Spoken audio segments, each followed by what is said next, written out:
শুভ নয়া বছর সবাকে আন্তরিক শুভেচ্ছা জানায় না। মই দুই চারটা কথা তোমার লাগাবো কম। আজকে এই ভোটর দাঁড়াবার প্রয়োজন কি? কেন ভোটর দাঁড়াবো?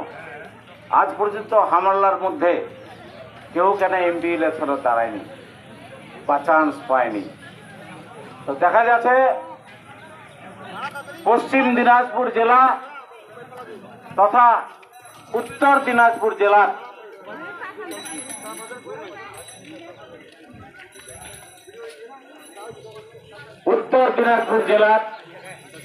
আজ পর্যন্ত কেউ আমার এই জেলা প্রিয়রঞ্জন দাসমুন্সি ছাড়া কেউ এমপি হয়নি। স্বাধীনতার পর দেখা যাচ্ছে হায়াত আলী, মায়া রায়, ডক্টর গোলাম ইয়াজদানি,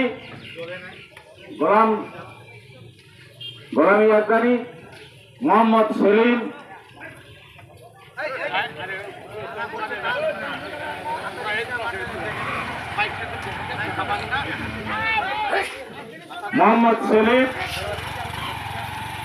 দীপা দাস মুন্সি, সবার শেষক দেবশ্রী চৌধুরী। আমরা এমপি হয়ে পার্লামেন্টত গিছে।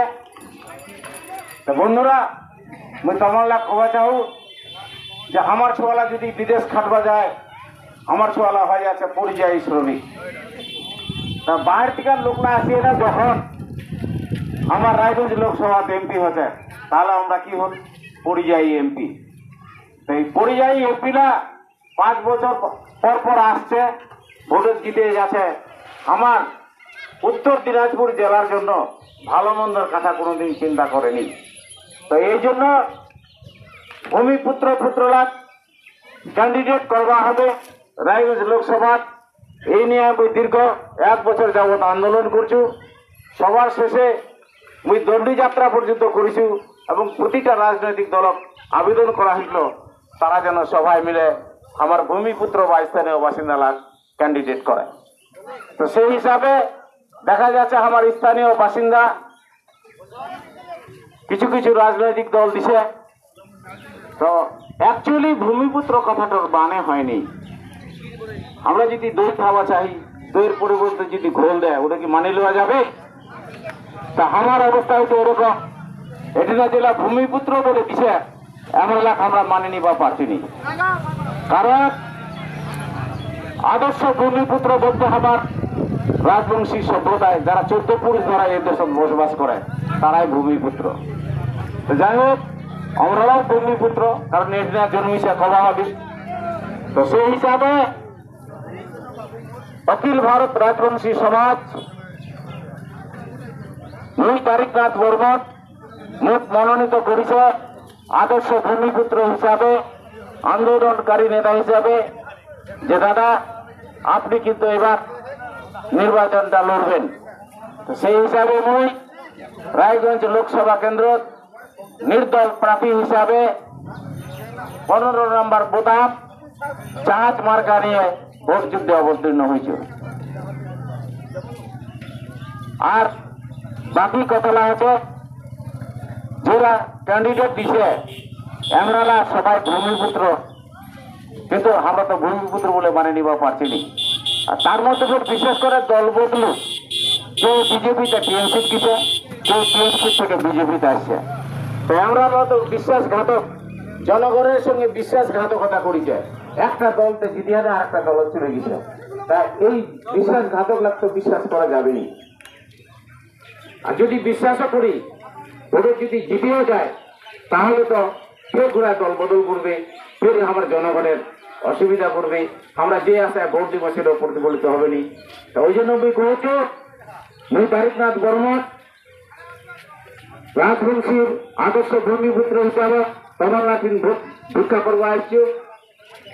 2 হাত তুলে আশীর্বাদ করবেন যাতে ওই জাহাজ মার্কা ভোট পায় না, বিপুল ভোটে জয়ী হওয়া পারো। তো সেই সঙ্গে আর কিছু কথা না কইলে নয়। যেমন আমার পশ্চিম বাংলার যে শাসনটা চলছে, এই পশ্চিম বাংলার শাসনটা কি শাসন চলছে? কেউ কবে নরেগা কথা, কেউ কাছে নৃশংসতা। মুই কহম পশ্চিমবাংলাত আমার এটা চলছে বর্গী শাসন। বর্গী শাসন তো কি জিনিস আমরা ইতিহাসে দেখেছি। বর্গীরা এক সময় আমার বাংলাদেশ লুণ্ঠন করে নিয়ে চলে গেছিল, খাজনা দিবার মতন পয়সা ছিল না। তো সেই সময় আমার দাদি নানি এরা কহে ঠোকা ঘুমাল পাড়া জোড়াল বর্গী আসিল দেশ বুলবিলেরা ধান খালে খাজনা দিব অফিস। তা আজকাল আমার পশ্চিমবাংলার এরকম অবস্থা।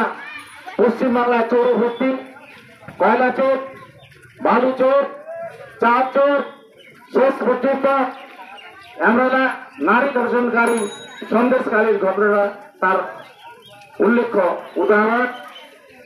সর্বশেষ বলা যায় আমার কালিয়াদের থানা দলি বর্মনের যারা ধর্ষণ করে তারা এখনো সাজা পায়নি।